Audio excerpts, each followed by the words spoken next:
Anak-anak, banyak peristiwa yang terjadi di dalam kehidupan kita. Ada peristiwa-peristiwa yang dianggap penting dan patut dirayakan bersama orang lain. Untuk itu, diperlukan sebuah surat undangan untuk merayakannya bersama orang lain. Tahukah kamu apa yang dimaksud dengan surat undangan? Yuk kita pelajari bersama-sama.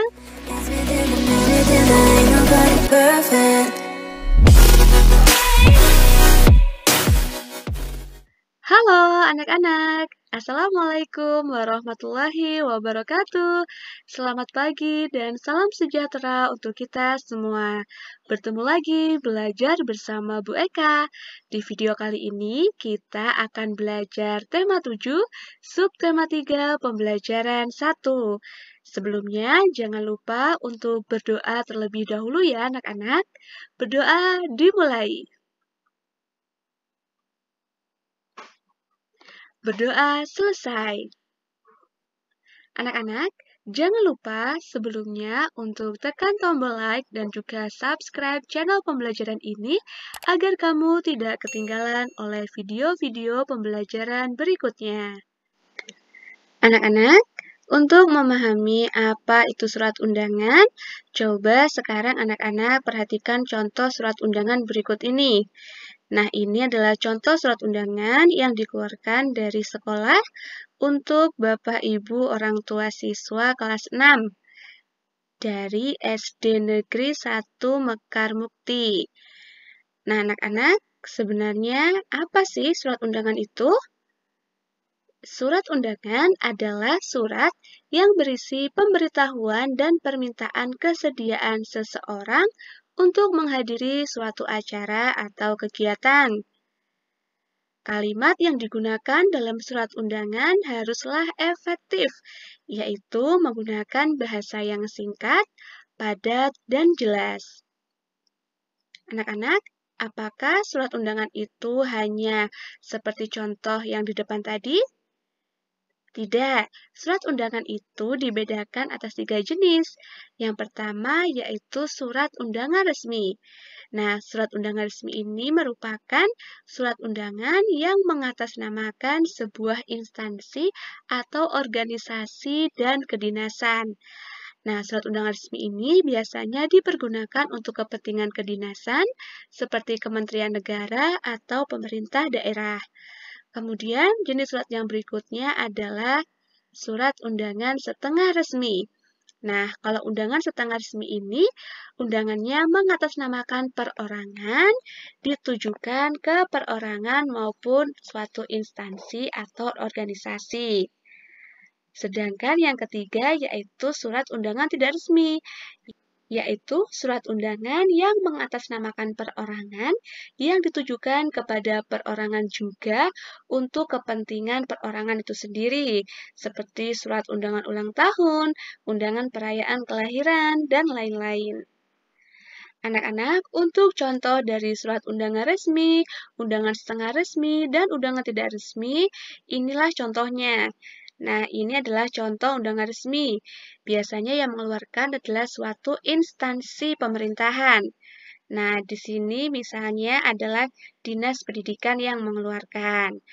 Jadi, dari sebuah instansi pemerintahan ditujukan kepada suatu instansi lain maupun kepada perorangan. Sedangkan yang ini adalah contoh undangan setengah resmi, yaitu perorangan, misalnya di sini adalah pengirimnya Bapak Saifuddin, ditujukan kepada Saudara Sumardi. Nah, ini mungkin Pak Saifuddin ini sebagai Ketua RT ya, jadi mengundang warganya untuk membahas perayaan Hari Kemerdekaan Republik Indonesia. Sedangkan contoh undangan tidak resmi ini, yaitu surat ulang tahun.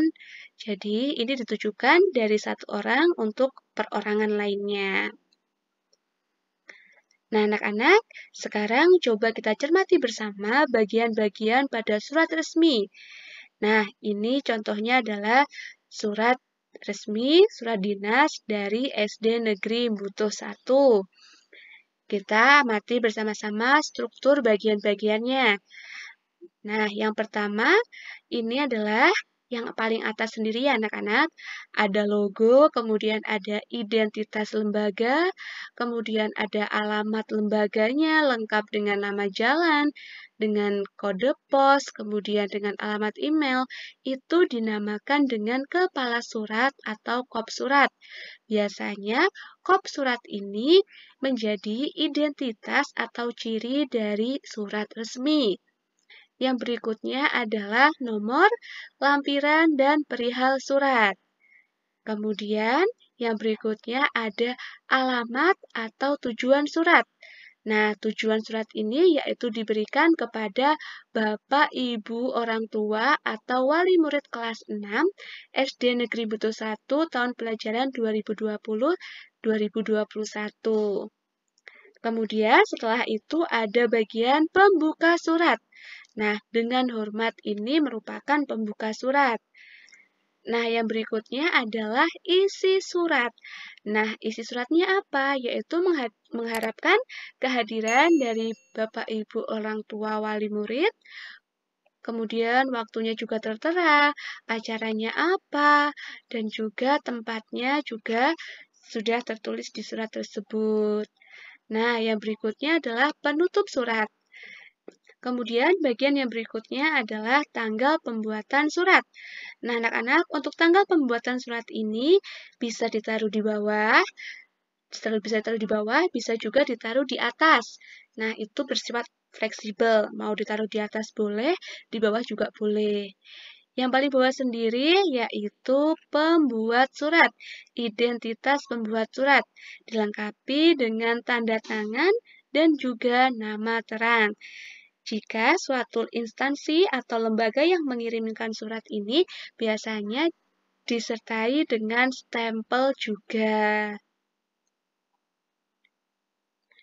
Anak-anak, sekarang tugas yang pertama adalah coba anak-anak identifikasi bagian-bagian dari surat dinas berikut ini.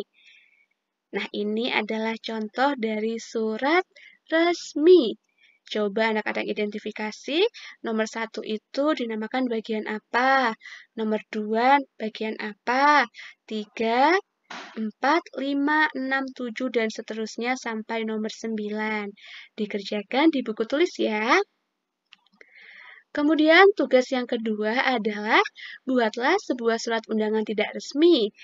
Anak-anak bisa membuat surat undangan ulang tahun. Tentu saja, kalau surat undangan ulang tahun ini harus dibuat dan didesain semenarik mungkin ya anak-anak. Bisa dikerjakan di buku gambar. Anak-anak, perubahan wujud benda terjadi di sekitar kita.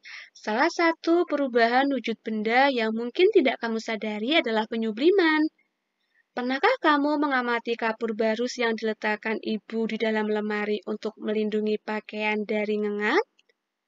Nah, ini dia gambar kapur barus dan juga es kering. Nah, kapur barus yang terdapat di lemari pakaianmu lama-kelamaan akan mengecil dan menghilang dari lemarimu. Kemana ya perginya kapur barus tersebut?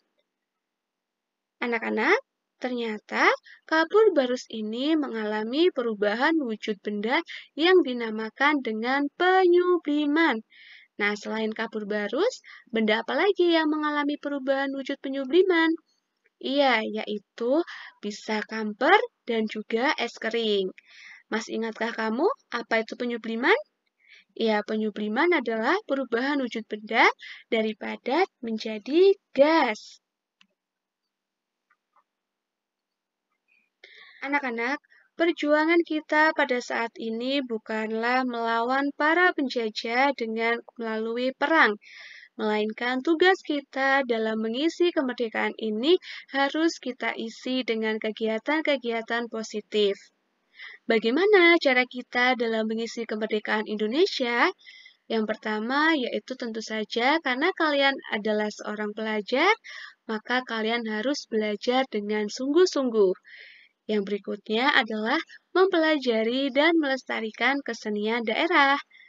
Yang ketiga, tentu saja kamu harus bangga menggunakan produk dalam negeri, mencintai produk-produk buatan Indonesia.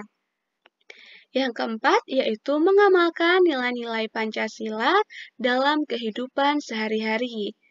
Yang kelima, mengikuti upacara peringatan Hari Ulang Tahun Kemerdekaan Republik Indonesia dengan tertib dan hikmat.